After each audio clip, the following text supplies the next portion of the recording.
নমস্কার বন্ধুরা। আজকে না 1 বছর পর আমি ভিডিও বানাচ্ছি।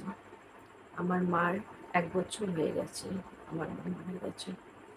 আমি লাস্ট ভিডিও আমার মা মারা গেছিল সেই ভিডিওটাই দিয়েছিলাম। 1 বছর হয়ে গেছে। মার 1 বছর যে সাধ করা সেটা কমপ্লিট হয়ে গেছে। 1 বছর পর ভিডিওটা বানালাম। তার কারণটা না, আমি পুরোটাই একেবারে ভিডিও বানানো একদম ছেড়েই দিয়েছিলাম। ভাবিনি যে কোনোদিন আমি আর ভিডিও বানাবো।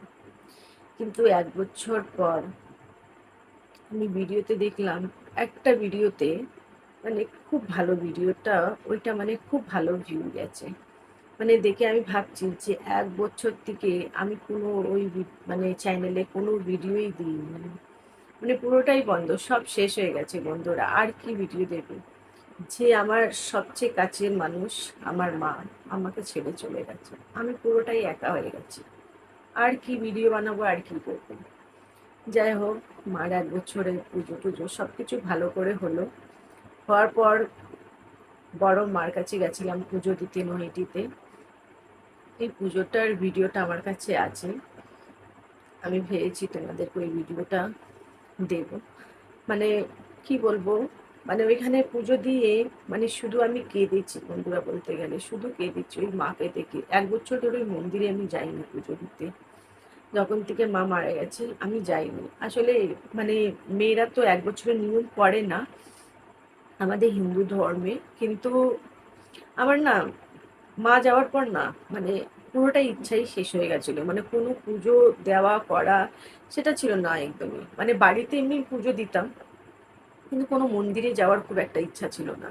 মানে এমনি পুজো টুজো এক এক সময় পাড়ার পুজো বা কোথাও পুজো হয়েছে দিয়েছি, কিন্তু দূরে 1 বছরে কোথাও যাইনি পুজো দিতে। দূরে বলতে গেলে আমার বাড়ির থেকে নইটি একটু দূরেই বলতে গেলে, তাই গেছি পুজো দিয়ে এসেছি। পুজোটা খুব ভালো করেই দিলাম।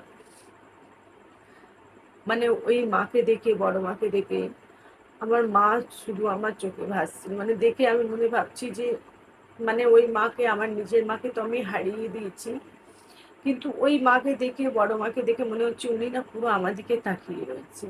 আর শুধু আমি কেঁদেই যাচ্ছিলাম। মানে ভেতর ঢোকা পর মানে একবারও ওই মন্দিরে যখন ঢুকেছি না, আমার একবারও মনে হয়নি যে আমি মন্দিরে ঢুকেছি। আমি কারো কথাও শুনতে পাচ্ছিলাম না। আশেপাশের লোক বলছিল, একবার শুধু শুনলাম লাস্টের দিকে যখন বেরোচ্ছি তখন শুনছি যে তাড়াতাড়ি করুন।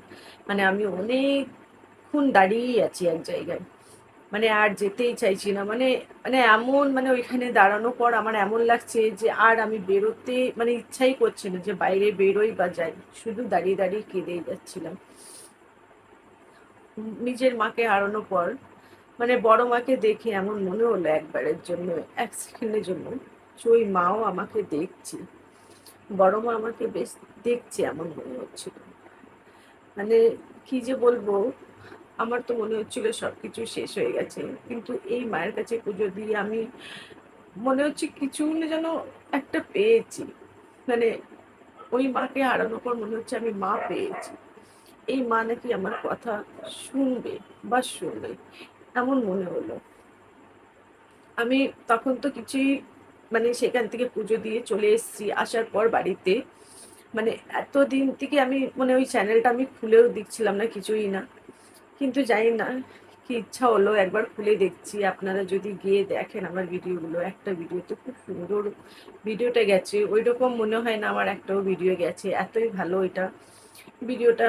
বেশ আমার দেখে তো আশ্চর্য যে মানে পুজো দিয়ে এসছি আর তারপর মানে এরকম ওই ভিডিওটা এত সুন্দর মানে ভিউ এসছে।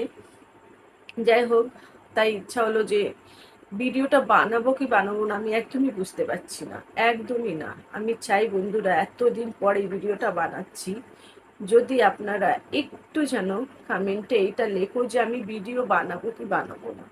কেন ইচ্ছা বলতে গেলে না আমার সেরকম নেই আর ভিডিও থেকে, মানে আমি কোনো ভিডিও বানাবো সেরকম নেই। কিন্তু হ্যাঁ, যদি আপনারা একটু কমেন্ট করো তাহলে হয়তো আমি ভিডিও বানাবো বা ব্লগিং করতে বলো, কোথাও গেলে ঘুরতে আমি একটু ভিডিও বানাতে পারি, বাড়ি রান্না বান্না করছি সেইগুলো যদি বলো আমি একটু দেখানোর জন্য, সেইগুলো হয়তো আমি একটু দেখাতে পারি। কেন সেরকম না, আমার মনে হয় যদি আমি এই সব নিয়ে যদি থাকি না, আমি যেন মনে হয় একটু ভালোই থাকতে পারবো।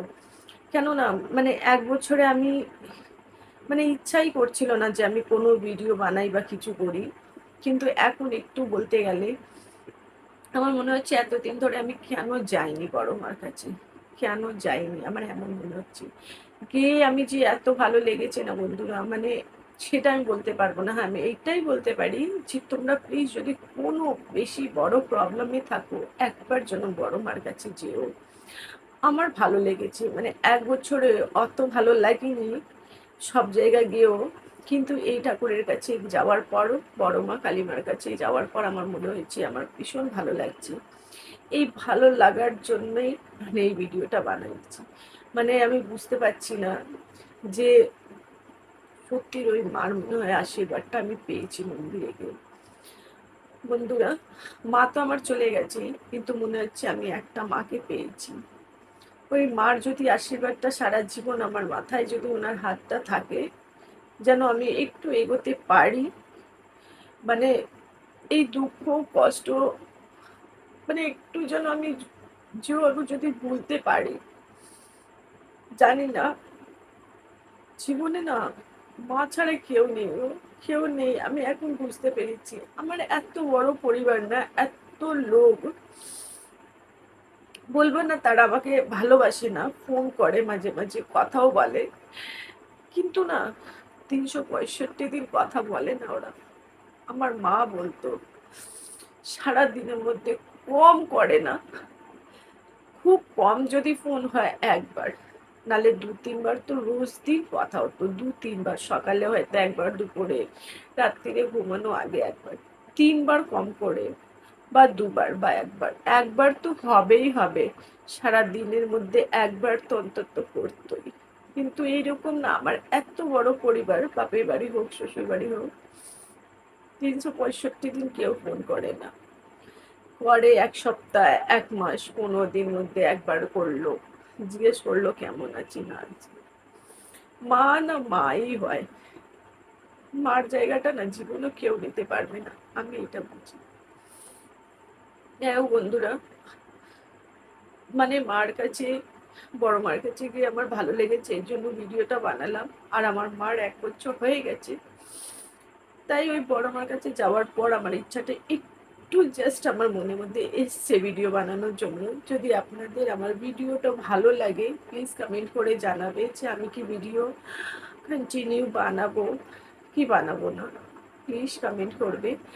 আর আমি ভিডিওটা না মানে এইভাবে যেটা বানাচ্ছি, এইভাবেই কি আমি স্টোরি ভিডিও বানাবো নাকি ব্লগিং যেমন সবাই করছে এখন সেই রকম করবো এই চ্যানেলে, একটু প্লিজ জানাবে। কেন আমার এইসব কিছু জানা নেই এই বিষয়েতে। এই জন্য আমি আপনাদের সাথে একটু শেয়ার করলাম। তোমরা তো আমার নিজের মতো। মাকে হারানোর পর কাকেও নাও পেয়ে তোমাদেরকে তো আমি পেয়েছি। তোমরা তো আমাকে ভালোবাসবে, ভালোবাসাটা দেবে। এতটুকু করো আমার সাথে যেন আমি তোমাদের ভালোবাসাটা পাই। খুব একা পড়ে গেছি।